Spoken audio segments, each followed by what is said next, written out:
30 Odd Minutes is sponsored in part by Digital Dowsing. Who are you powered by? For the next 30 minutes, we will explore the unexplained.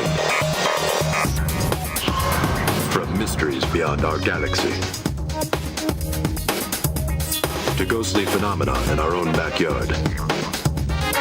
We will dive into our psychic abilities and explore everything from conspiracies to the just plain weird.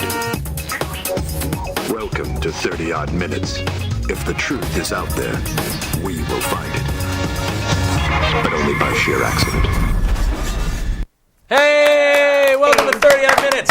Great to have you here. We've just set the mothership down right here on the shores of Lake Champlain in Vermont. It's beautiful. Isn't it? It's cool. A little cold. I think we should just stay here. It's beautiful. It is a little chilly, but I've got my turtlenecks. I'm all set. Aw, shucks. And the mothership's heated. We've made for some repairs over the last few weeks, so thanks for hanging in there with us as we were on a brief hiatus. Guys, you been good? Yep, been very Matt, good. Andrew? No? Good. Well, anything new? Heard a really cool ghost story about Route 44 recently. But What happened? I'll keep it to myself, but it was a great tale that I did not know of, and apparently people who live along that stretch have known about it for quite some time. So I was like, where have I been? Andrew, you can't say that and then not tell us. No, we'll leave that for a ghost show. We're looking for cryptids today. That is a tease. That is a tease. All right. Well, it's not the red-headed hitchhiker, right? No, that's the whole point. Okay. I've got some good stuff. I got some UFO-related material that 3 separate cases have the same effect on trees that I will bring physical evidence in to show that it's measurable. Show and tell. Ooh. How exciting! We never had show and tell. We should do that. All right, good. I Laura, know. How are you, All right, Laura? I'm awesome. I'm so glad to be back, guys. Well, I've missed you. You know, when you get on Earth too long, you miss space travel. I know, and this is beautiful. I've been stuck in a place that doesn't look anything like this. So. It's gorgeous. Yeah. All right. Well, we got to say hello today to the town of Sevastopol, which, by the way, is a Bulgarian town, just so you know, and that's where I'm from, so yay. But you guys are in Wisconsin, and we're happy to have you there. And by the way, thank you so much for all those dead cow offerings, but really, we just prefer beer and wings. So thank you, but keep it to yourself. Right. And we're sorry, the number you have dialed is not in service at this time. we do have an email. Our email today is, Dear Oddballs, do you think you'll ever be able to show us proof of the paranormal? Asks Michael Cook. Michael is a gentleman close to my heart, it seems. Will you show us proof? Matt, Andrew, can we show them proof? No, seriously. Yeah. You're never going to be able to prove the existence of ghosts, anything, as Proof? far as I'm concerned. No, but maybe evidence? Maybe evidence? Data. Data. I like data. Data's right. like proof-ish. Ish, but not proof. Depends. But, okay. It's a All right. never-ending cycle. I hope that's a satisfactory answer to you, Michael. All right. This lake is beautiful. I think it's time we explore. Yes. Ready to jump in? I'm I ready am. to. Let's go. Oh, wait. I almost forgot. We're a little out of practice. You were a little bit out of practice. Dr. Dreck, are you here? Dreck? Dreck? Eyeballs, Dr. Dreck here. At the time we're taping this, it's just after Halloween, and as usual, I got all this candy left over because every year I forget that I'm up in outer space and no trick-or-treaters are gonna come knocking at my door, and I end up with all these bags of candy, so I gotta put it away or I'll eat it, so it's out of sight, out of mind. So let's talk about something else then. Let's talk about flying saucers. Oh yes, UFO Henrys. Yeah. Oh, UFO Henry. Oh, I'm thinking of some. Oh, that's candy. Never mind. Let me change the subject. Cryptids. Oh, cryptids. Why don't we take a look for the very elusive Big Tooth? Not Big Tooth. Sweet Tooth. Sweet Tooth. No, not Sweet Tooth either. No, this is going wrong. All right, something else. Ghosts. Oh, ghosts. That's safe. All right, how about the woman, the famous woman ghost who hangs around in front of the cemetery on the side of the roads, you know? I know what they call her, Raisinets Mary. And no, not Raisinets Mary, Mary Jane. No, that's not. I can't get away from the candy.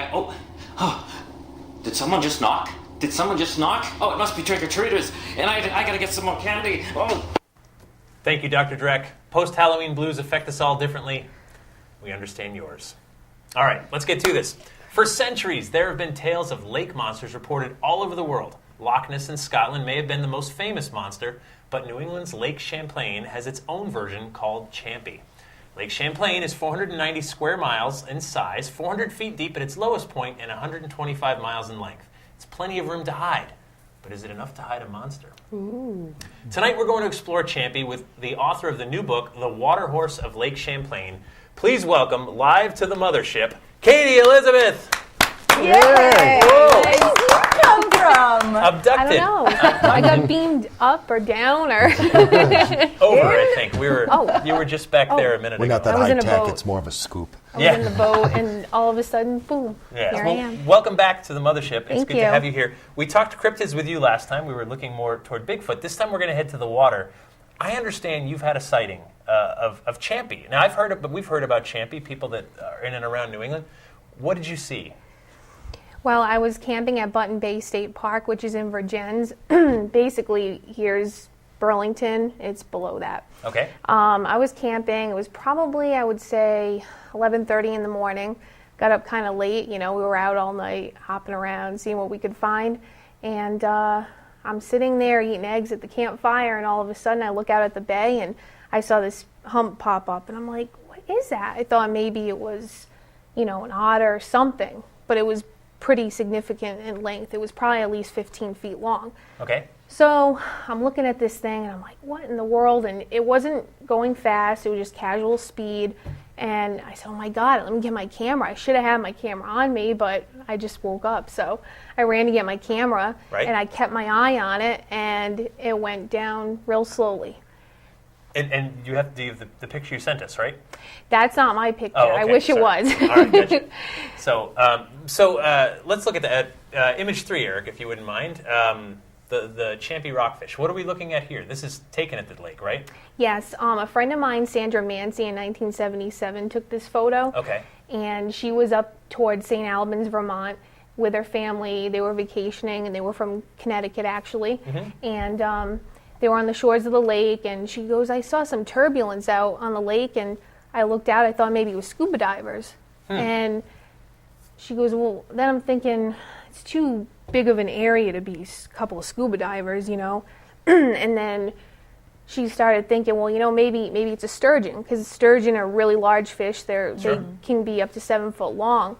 And all of a sudden, this thing came up, a net came up, a head came up, and she was in shock. She fell to her knees. She was like so distraught and like, what the heck is this thing? What is it? Right. And her husband yelled for her kids to get out of the water, because they were kind of like playing along the shore, And he handed her the camera, and she took the photo. Mm-hmm. And the photo has been analyzed by cryptozoologists, scientists, and nobody can really say what it is. Can I ask you something about that? Because I watched that segment. There was a segment on her and that whole thing that she experienced.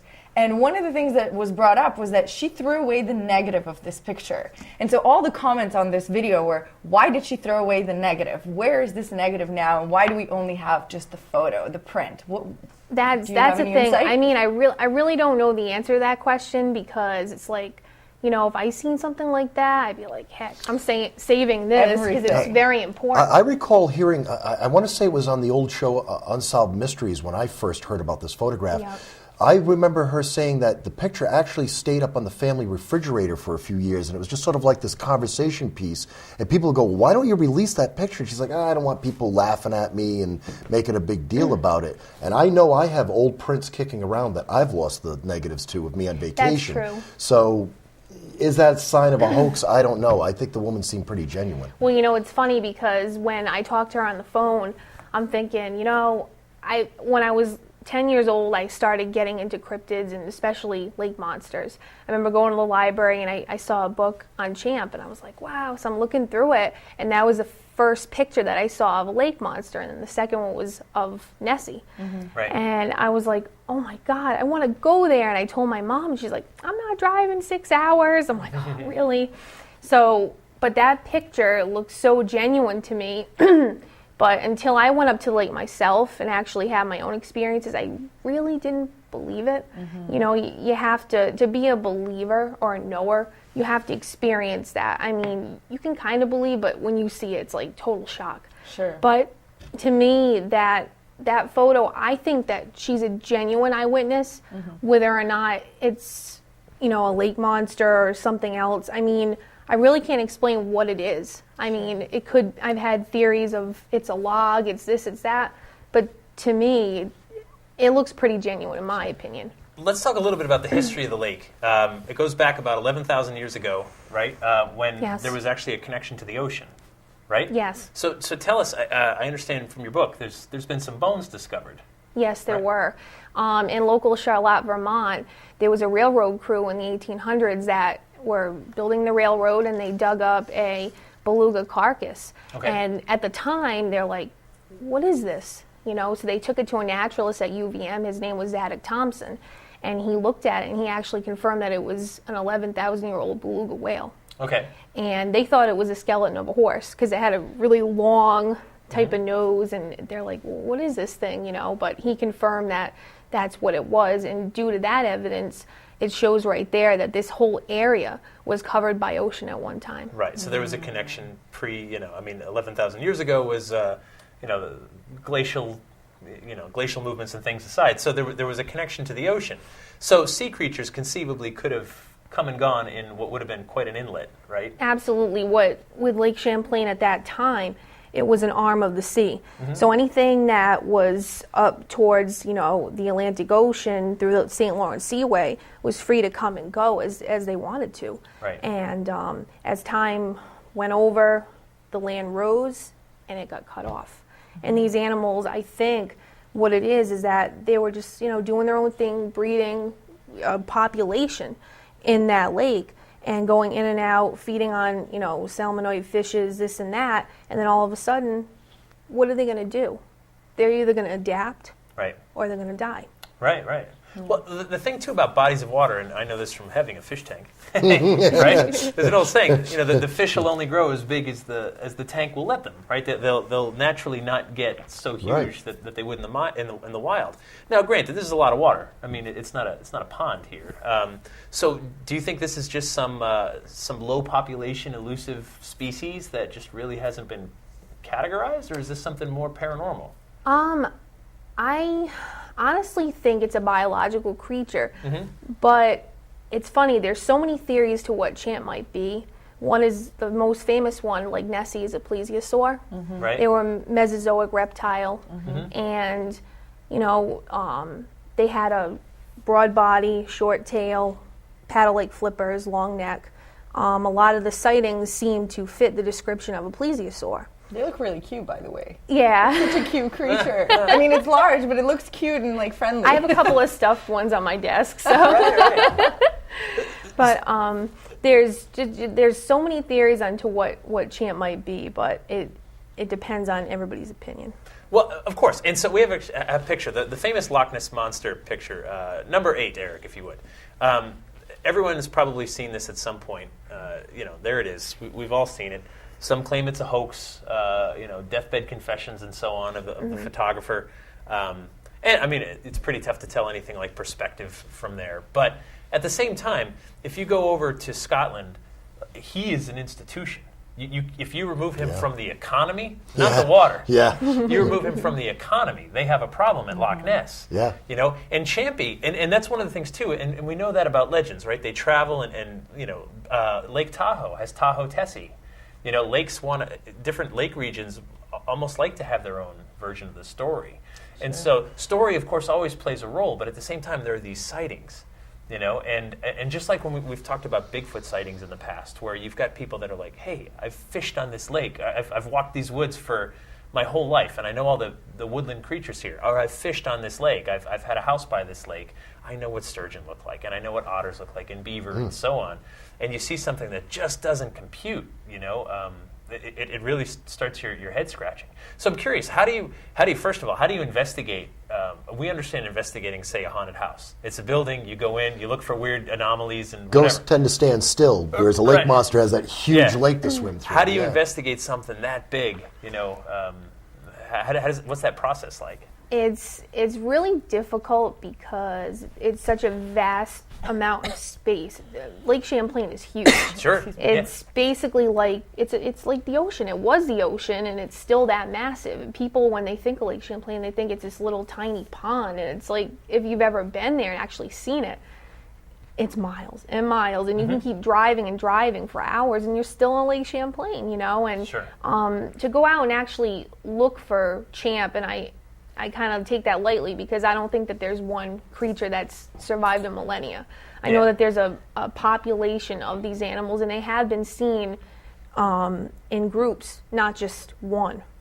I think the thing is, like, to go out to look for this thing, you have to have trap cameras, a boat, you have to be onshore, out on the lake. You don't have to be out in the middle of the lake to actually see it, because where I had my sighting, it's only probably, I would say, 20 yards away from the shore. That's not that far. So they tend to be in shallow areas. I don't know if it's just juvenile creatures or, that's my theory. I think that the Food younger source. ones, Or food, yeah. Right. That's Bear in Exactly. mind that shallow waters where the largest concentration of plant life as well as aquatic life live. If it's a hunter, it's going to be going after the food source, and the food source is going to be relatively close to shore. Speaking of which, what do they eat?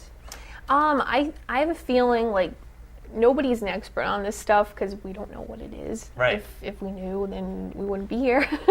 Right. I think that they eat fish. I don't know if they eat some sort of vegetation, but I think I've heard that, you know, a lot of people have seen. My friend Dennis Hall used to run Champ Quest, which was on Sightings back in the early '90s, and he actually he's seen juvenile champs over in like swampy areas and things like that. And I think that what it is, you know, they go in secluded areas when they're younger, and then once they start to get older, they go in the bigger, Deeper, vast parts of the lake. And I think that they eat fish and vegetation. It's kind of hard to tell because we don't know what it is, but that's my theory. I think it Do you could know be of any either. sightings? We have one of our viewers, Wee Dog Mom. She's very regular, but do you know of any sightings in the New York side of the lake? Yes, there has been actually.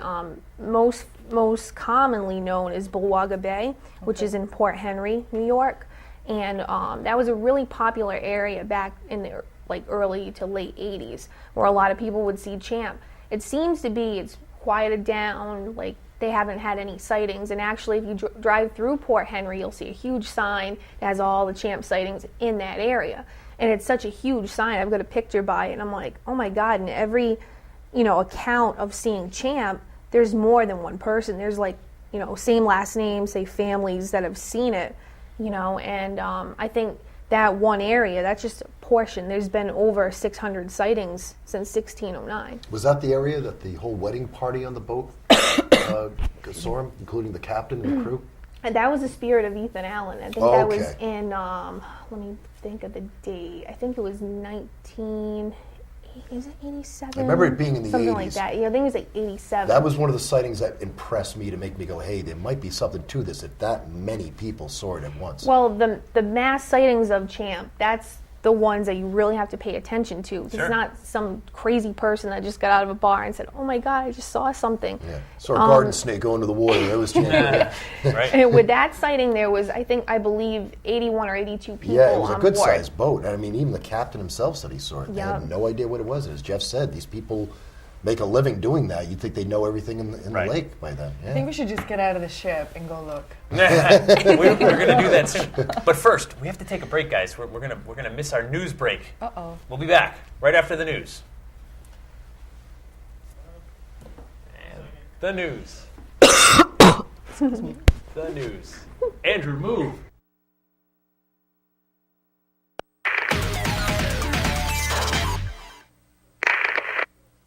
A video recently posted on YouTube examines a photograph that may show some kind of gray alien spying on a group of folks out hiking in the woods. The picture is reported to have been taken near Plovdiv, Bulgaria, by a member of the group while they were walking in the dense forest of Yondola. The text that appears in the YouTube video implies that the person who took this photo did so because they saw the alien being standing amongst the trees and managed to snap this shot before the strange figure vanished from sight. This entity looks very much like a creature that was supposedly photographed some time ago in Argentina. The only difference between these two forms appears to be their basic color, whereas both of them seem to hold the same exact stance. Extraterrestrial visitor or clever hoax? Hard to say. All I know is my favorite alien photo bomb is still the Cumberland Spaceman. I'm Andrew Lake, and oddly enough, that's the news. Thank you, Andrew. You were a little bit wooden there Yeah, at the beginning. that was strange. I don't know what came over me. But, next time, just get to Maybe it. that was Oddbot doing something? Yeah, I don't know. Were you stuck in the tractor beam? Yeah, I think that's what it was. We've all been there. Oh, we have all been there. Phases were set to stun. Yeah. that takes a while to wear off sometimes if you hit the old tractor beam. All right, so let's go back to 1609. The first documented sighting, right, was by the man himself, Samuel de Champlain, right? Yes, the what did French he see? explorer. He said that the description that he gave was that he saw a sea serpent with a body like a barrel and a head like a horse. But a lot of people take that into consideration. Oh, it was definitely Champ. But the real description of what he gave, if you get into detail in what he wrote, it said that it had an armored type of back and everything else, Right. which actually goes to the lake sturgeon. So perhaps it was a lake sturgeon, maybe it wasn't, but by his description, it seems to be that the factual thing that he said would be more like a lake sturgeon. So, but the thing is, like, people have seen big things in this lake for centuries now. And we know it just made the news. I'm sorry we don't have a photo of it, but just a few weeks ago, giant oarfish shows up, right? Washes on shore, and you've got a picture of like a dozen people holding this thing up. So we know there are giant creatures out there, and it's not unreasonable to think that had they been cut off from the sea 11,000 years ago, they would have adapted, smaller maybe, but still huge. It doesn't seem that far of a stretch. Now, the interesting thing, the story is always part of it, and the fact that it's become a cottage industry, probably not even so much a cottage industry up there. We've got a great picture. I love this. Eric, could you bring up number 7 in the engine room there? So this is your book signing, Katy. Oh, yay. And so Champs, right? That's the name of the place. Yes. Champ book signing today. Pies. Were you signing pies? That's I wish I was. I love that. I had to actually go out and get lunch in between. I'm like, where are the pies? I didn't even see any pies when I was in there. So I would have been mad if there were no pies after they I told should me have to be got a pies. free pie. I was looking at that sign and I'm like, that's going to bring people in the door. Like the book, that's kind of cool, but pies. I'm in. Breaks, you can hear them squealing out front. Especially if they had punch with it. Yeah. You had me at pies. Okay, so the research starts, and we've got a picture too of someone from your team, Eric, number 9. Or maybe it's 8. I don't remember. Who can tell these things? There she is. It's me. That's you. You were That's blonde. when I was blonde. You were blonde. Yes. Okay, so what are you listening for there? Actually, a friend of mine, she does bioacoustics. Okay. Animal sounds, and she has a hydrophone set up. Okay. So we actually had that out at Basin Harbor, and we were listening for echolocation. And we got a couple of hits, and I haven't talked to her lately, but I don't know exactly what the findings were because I haven't heard from her. So okay. She recorded echolocation in the lake many times.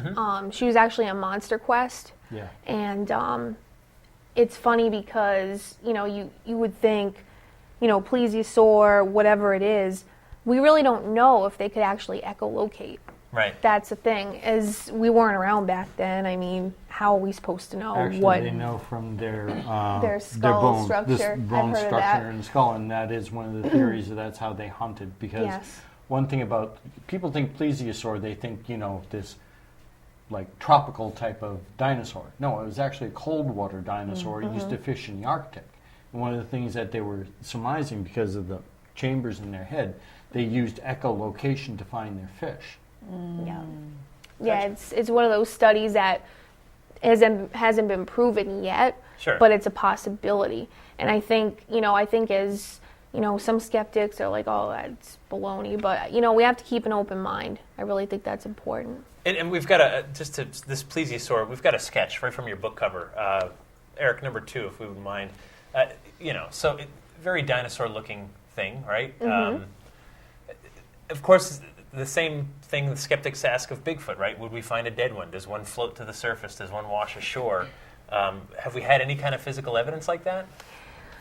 Now, as far as a carcass goes, Loch Ness and Lake Champlain, nobody's found anything. One of the things of evidence that I've heard of from my friend Dennis Hall was that when he was, I think he was around 10, in the 70s, his father caught a 12-inch reptile.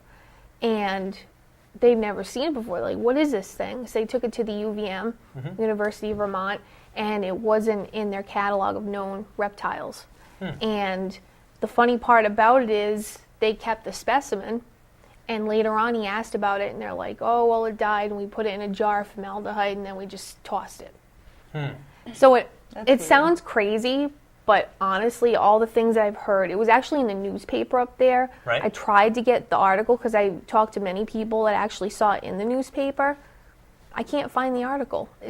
It sounds really crazy, but it's almost like a cover-up. That's happened before, where someone's found evidence of something, handed it over to a university or some science group, and then it's like, oh, I don't remember what happened to that. It just, because it contradicted our belief system, it just got lost. But what did Do you think that's why it is, though? Yeah, there was it's another example. Working in the science industry, I can validate that happens far more. There was an often archaeological than find in Connecticut that was mysteriously lost by the university that it was handed over to because it contradicted their theory about the site. But wouldn't scientists just be excited to find something new? And, and especially because, as you're saying, you believe this is a biological creature.